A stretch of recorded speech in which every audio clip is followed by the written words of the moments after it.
بسم اللہ الرحمن الرحیم۔ السلام علیکم پیارے معزز ناظرین، مجھے امید ہے آپ خیریت سے ہوں گے۔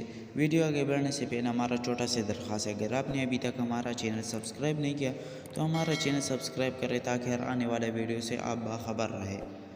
ڈاکٹر عافیہ صدیقی کی پیدائش۔ ڈاکٹر عافیہ صدیقی 2 مارچ 1972 ڈاکٹر عافیہ صدیقی کی تاریخ پیدائش ہے۔ ڈاکٹر عافیہ صدیقی کراچی میں پیدا ہوئے تھے۔ 1990 میں وہ تعلیم کے حصول کے لیے امریکا گئے۔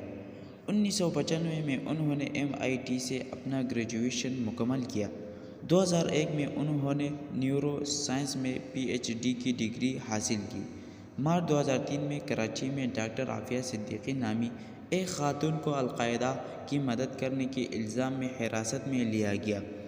ڈاکٹر عافیہ صدیقی پر الزام تھا کہ وہ بوسٹن میں اپنے فلیٹ نیشنل بینک اکاؤنٹ سے ایک اسلامی خیراتی ادارے کی مدد کرتی رہی۔ 1 مارچ 2001 کو جب القاعدہ سے تعلق رکھنے والا دہشت گرد خالد شیخ محمد کو گرفتار کیا گیا تو اس نے FBI کو بتایا گیا کہ ڈاکٹر عافیہ صدیقی کو القاعدہ کی مدد کے لیے ایک پوسٹ باکس کرائی پر حاصل کیا۔ FBI نے اندازہ لگایا کہ ڈاکٹر عافیہ صدیقی کے القاعدہ کی مالی امداد فراہم کرنے والوں کے ساتھ رابطے کے ذریعہ بنی ہوئی ہے۔ اپریل 2003 میں FBI نے عافیہ صدیقی کی گرفتاری کی تصدیق کر دی، مگر یہ نہیں بتایا کہ کہاں قید رکھا گیا۔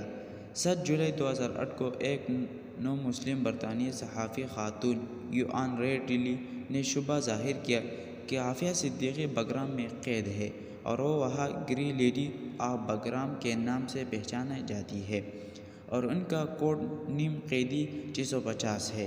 4 اگست 2008 کو امریکی حکام نے بگرام میں عافیہ صدیقی کی موجودگی کی تصدیق کر دی، تاہم اس نے فوراً بعد انہیں امریکہ منتقل کر دیا گیا، جہاں 3 فروری 2010 کو ایک امریکی عدالت 12 رکنی جوری نے ان پر عائد الزامات کو درست قرار دیتے ہوئے انہوں نے مجرم قرار دے دیا۔ ناظرین، عافیہ صدیقی کے بارے میں آپ کیا رائے رکھ سکتے ہیں؟ کمنٹ سیکشن میں اپنا رائے ضرور دیں۔